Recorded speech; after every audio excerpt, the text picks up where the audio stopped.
जय श्री राम भक्तों, जय श्री बालाजी महाराज, जय माता की। कैसे हो आप सब? आशा करते हैं कि आप सब जो हैं सुरक्षित हैं, स्वस्थ हैं और बाबा की और माता रानी की असीम कृपा आपके ऊपर बनी हुई है, यही कामना दिल से करते हैं। तो जैसा कि आप सभी को पता है कि हर रोज़ एक से एक बढ़कर ज्ञानवर्धक वीडियो आप तक लाने की कोशिश रहती है। और मैंने ऑब्ज़र्व किया है, जैसे मेरे पास कॉल आती है लोगों की, तो लोग कहते हैं कि हमें ऐसा लगता है कि हमारे देवी देवता जो है बंधन में हैं। तो आज मैंने सोचा क्यों ना हम जान लें कि अगर हमारे देवी देवता, कुल देवी देवता बंधन में हैं तो वो क्यों होते हैं, क्या होता है, किस तरह से उनको बाहर निकालें और कैसे हमें महसूस होता है कि जो है हमारे देवी देवता बाहर खुल चुके हैं और क्यों, कौन ऐसे कर देते हैं। तो बहुत सारी जानकारी आपको इस वीडियो में मिलने वाली है, अंत तक बने रहें। अगर वीडियो अच्छी लगती है तो लाइक करें, शेयर करें, कमेंट करें और अगर आप हमारे चैनल पर पहली बार देख रहे हैं तो चैनल को जरूर सब्सक्राइब करें, साथ में बेल आइकन है उसको प्रेस करें ताकि आने वाली हर एक वीडियो की नोटिफिकेशन सबसे पहले आपके फ़ोन में पहुंच जाए। चलिए शुरू करते हैं आज की वीडियो। जय श्री राम जी। जय श्री राम, जय श्री बालाजी महाराज। मेहंदीपुर की पवित्र कृपा आपके परिवार पर निरंतर बरसती रहे। आपका परिवार खुशमिया हो, मंगलमय हो, ऐसी कामना अपने इष्ट देव श्री बालाजी महाराज से करता हूँ। जैसा कि आपको पता है कि जब भी कोई भी कार्यक्रम किया जाता है, किसी के घर में उचाट किया जाता है, मारासन किया जाता है, तंत्र किया जाता है, अघोर, महाचंडी, महाकाली, जितनी भी विद्याएं की जाती हैं अगर किसी परिवार के खिलाफ, तो सबसे पहले उस परिवार के देवी देवताओं का बंधन किया जाता है, उसके पितृदेवों का बंधन किया जाता है, उसके परिवार के ऊपर उसके इष्ट देव का भी बंधन डाला जाता है, ताकि उसके ऊपर उसकी कुल देवी देवता का भी बंधन होता है, ताकि उसकी कुल देवी देवता उसका पूर्ण रूप से सहयोग ना कर पाएँ, उसकी हेल्प ना कर सकें। ऐसा घर में उचाटन कार्य प्रभावित किया जाता है कि ताकि उसके घर के अंदर उचाट मच जाए और वो उस परिवार के प्रति मान लो उसका उस तरफ ध्यान ही ना जाए, मान लो वो सोच ही ना पाए कि तेरे को भी कुल देवी देवता भी कोई बांध सकता है। बंधन इस प्रकार का नहीं होता, बंधन होता है उचाट का। उचाट का मतलब जैसे कि रुष्ट कर देना, मान लो आपके परिवार के प्रति रुष्ट अपराध जनक कार्य उत्पन्न कर देना। वो अपराध जनक जो कार्य होते हैं ना, वो हमारे ही द्वारा होते हैं। कैसा कि हम वो क्या करते हैं, हमारी ही तो बुद्धि को फेरते हैं। मान लो कुल देवी देवता किसके, हमारे। मान लो बुद्धि किसकी फिरेगी, पड़ोसी की तो नहीं फिरेगी, हमारी ही फिरेगी। हम अपने कुल देवी देवताओं का कनेक्शन अपने आप से अलग कर लेते हैं, अपने पितृ देवता का भी आह्वान करना भूल जाते हैं। अब ये करते कैसे हैं, ये आपकी बुद्धि को फेरने का प्रक्रिया चलती है। बुद्धि को फेरने की प्रक्रिया इस प्रकार से होती है जैसे कि जो आपके कुल देवी देवता हैं उनसे आपका ध्यान जो है दूर कर देना। आप अपने कुल देवी देवताओं को समझ ही नहीं पाओगे। मान लो आप धीरे धीरे जैसे कि 6 महीने टप गए, साल, 2 साल, 10 साल, 20 साल टप गए, आपको फिर ये अगली पीढ़ी आती है कि हमारे कुल देवी देवता कौन है, हमें पता ही नहीं। तो वो करा कराई का जो असर है वो एंड तक चलता है। हमारे परिवार में कोई ग्रोथ ही नहीं कर पाया, कोई तरक्की नहीं कर पाया। और फिर कभी किसी भक्त पे हम जाते हैं, किसी गुरु पे जाते हैं, जब वहाँ जाकर हमारा पूछा होता है तो वो कहते हैं आपके तो कुल देवी देवता भी बंधन में है, आपके तो पितृ भी बंधन में है। तो वो कहते हैं भाई हमें तो पता ही नहीं हमारे कुल देवी देवता थे कौन। अगली पीढ़ी ये पूछती है फिर। तो ये बंधन किस प्रकार से पड़ता है, जो करने वाला जो तांत्रिक होता है वो सबसे पहले आपकी बुद्धि को भ्रमित कर देता है, आपको आपकी पूजा से तोड़ा जाता है। मान लो सबसे पहला कनेक्शन तोड़ने का आपको आपकी पूजा से दूर कर दिया।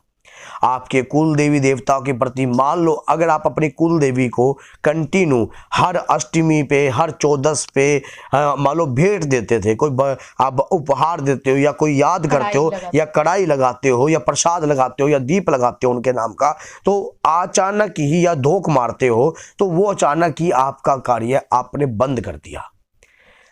एक बार में कुछ नहीं फर्क पड़ा, 2 बार में कुछ नहीं फर्क पड़ा, लेकिन लगातार आप अपनी कुल देवी से दूर हो गए। मान लो लगातार आपको ये नहीं पता लग रहा, आपका जो माइंड फेरा गया है ना, आपका जो माइंड है वो फेरा गया है। मान लो देवी देवता जो है वो बंधन में नहीं है, वो मान लो कुल देवी देवता बंधन में नहीं है, मान लो बंधन में आप हो। अब कुछ जब जगत की देवी, उसके ऊपर कोई बंधन डाल देता है क्या? कोई नहीं। बंधन आपकी बुद्धि पे भ्रमित कर दिया गया है, आपकी बुद्धि को फेर दिया गया है। अब आप याद ही नहीं रहे उनको। आपको क्या है, बार बार वो फिर कुल देवी देवता किसी न किसी तरीके से अपनी याददाश्त प्रभावित कराते हैं, लेकिन आप उस समय समझ नहीं पाते हो, क्योंकि आपका शरीर खुद बंधन में हो गया है। हाँ जी। बंधन में इसलिए क्योंकि अंदर से जागृत नहीं थे आप, तभी आपके ऊपर कोई बंधन भी आकर पकड़ हुआ। अंदर से कैसे जागृत होते हैं? हनुमान जी की मैंने आपको बहुत सारी वीडियो बनाई है, अंदर से किस प्रकार से आपको अंदर से पावरफुल बनना है, वो वीडियो हनुमान जी की आप सारी देखना मेरी। तो इस पे भी अगर आप चाहते हो दोबारा एक वीडियो बनाए तो वो भी बना दूंगा मैं। तो क्या हो, अंदर से आप क्या हो गए, भ्रमित हो गए। भ्रमित होने के बाद आपने अपने कुल देवी देवताओं को याद करना ही भूल गए, पितृ देवता को भी याद करना भूल गए। अमावस्या कभी निकाल देते थे, मत्स्या पे चलो भाई, किसी ने कह दिया चारा डाल दिया, चारा डाल दिया, दीप जला दिया, दीप जला दिया। मान लो कोई याद नहीं, कोई घर के बुजुर्गों का आह्वान नहीं, किसी प्रकार का बुद्धि को भ्रमित करके फेर दिया गया घर के मुखिया का। अगर कोई व्यक्ति और तीसरा कोई नंगा मान लो पंगा पाता है तो घर का मुखिया जो बुद्धि फ्री होती है वो मना करवा देता है। हाँ, वो सीधा कहता है रहने दे भाई, ये काम नहीं करते, नई रीत नहीं चलानी है हमने, तो हम नई रीत से नहीं जुड़ेंगे। तो इस प्रकार से आपके जो बंधन है उनके ऊपर बंधन पड़ गए। अब उन बंधनों से ये बंधन जो है ये आपके पीढ़ी दर पीढ़ी चलते रहते हैं। फिर अब आपने मान लो अपनी पूजा को छोड़ दिया, अब जो कुल देवी देवता की जो पूजा आपके परिवार में हो रही थी वो काफी समय से हो रही थी, अब वो आपका साथ क्यों देगा? अब मान लो क्या होता है कि जो कभी डॉक्टर है, कभी डॉक्टर खराब होता है क्या? कभी डॉक्टर, आप कभी किसी डॉक्टर के पास जाते हो तो आपका नाम अगर राम है तो डॉक्टर आपको राम जी कहेगा कि राम जी आइए आज प्लीज सीट लीजिए। तो कंपाउंडर जो होगा वही तो पर्ची को ऊपर नीचे करता है। इसी प्रकार से देवी हनुमान जी कभी किसी का बुरा नहीं करते, माँ दुर्गा कभी किसी का बुरा नहीं कर सकते, लेकिन जो शक्तियां होती हैं, जो यक्षिनियां होती हैं माता की, जो दूत होते हैं, वही तो एहसास करवाते हैं। तो वो बुरा नहीं करते, सिर्फ आपको बार बार टॉर्चर करके एहसास करवाया जाता है कि हाँ भाई अपने कुल देवी देवताओं को मत भूलो, अपने कुल देवी देवताओं को याद करो। जब आप अपने कुल देवी देवताओं को याद करने लग जाते हो फिर आप जागृत होने लग जाते हो। तो इस प्रकार का किया हुआ बंधन ही आपके ऊपर होता है बंधन। सिर्फ आपकी बुद्धि को भ्रमित किया जाता है। 21 ग्राम आत्मा का वजन है, बुद्धि ही फेरी जाती है। वो बुद्धि फेरने के बाद आप अपने इष्ट देव के प्रति विचारों को प्रकट करना भूल जाते हो। घर में याद, फिर घर में आप वो याददाश्त पूजा के प्रति ध्यान ही नहीं आता, फिर ठोकरें लगती हैं। फिर कोई सिद्ध पुरुष या किसी भक्त या किसी गुरु या किसी ओझा के पास आप जाते हो, जब वो इस बात को खोलता है कि आपके कुल देवी देवता बंधन में है, बंधन में तो तुम्हारा खुद का दिमाग है। मान लो तांत्रिक ने पहले बंधन दिमाग पे डाला है, समझ गए? देवी देवताओं की इतनी औकात, उसकी इतनी औकात है कि आपके मान लो माँ दुर्गा अगर किसी कुल देवी है या हनुमान जी किसी के कुल देवता है तो उनको रोक दे।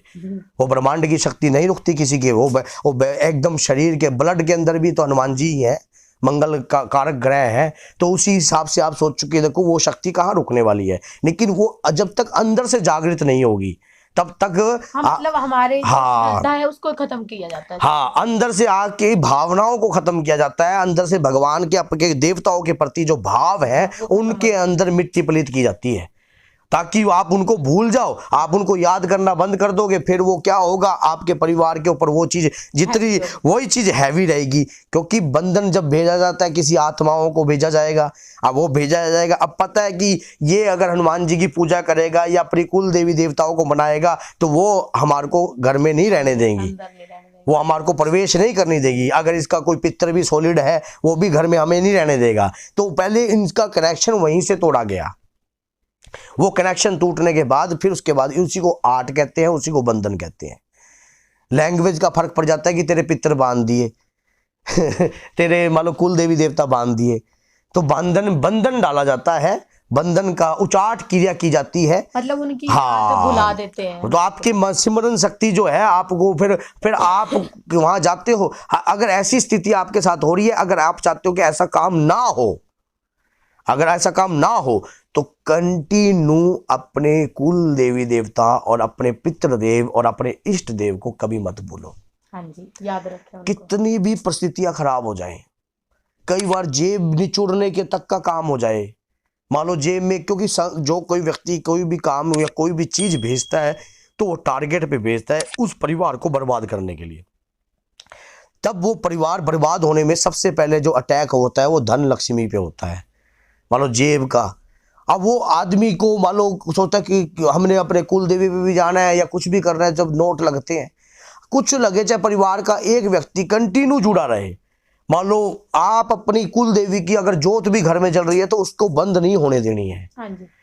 उस कुछ भी कैसी भी परिस्थिति आ जाए, स्वयं भगवान भी कई बार भगत की परीक्षा लेने के लिए आतुर हो जाते हैं।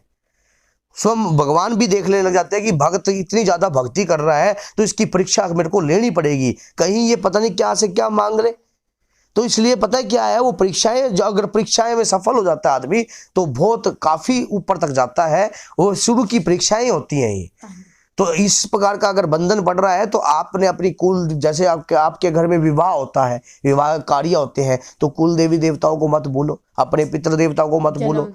कोई जन्मदिन होता है सबसे पहले अपने कुल देवी देवताओं का आह्वान करो। अगर आप माता को मान रहे हो या उनका कोई जिस दिन होता है, उनका 14 होती है, अष्टमी होती है, तो उस दिन आपको उनका आह्वान करना चाहिए, उनको प्रार्थना करनी चाहिए। जो भी कोई भेंट आप नित्य नेम दे रहे हो, जैसे कि कोई पूरी छोले का भोग देते हो या कोई आप नारियल का भोग देते हो या भेंट देते हो कोई नारियल की, या कोई दीपक लगाते हो या दीपदान देते हो या कोई कढ़ाई लगाते हो या कोई लड्डुओं का प्रसाद लगाते हो, तो वो आपको कंटिन्यू रखना चाहिए।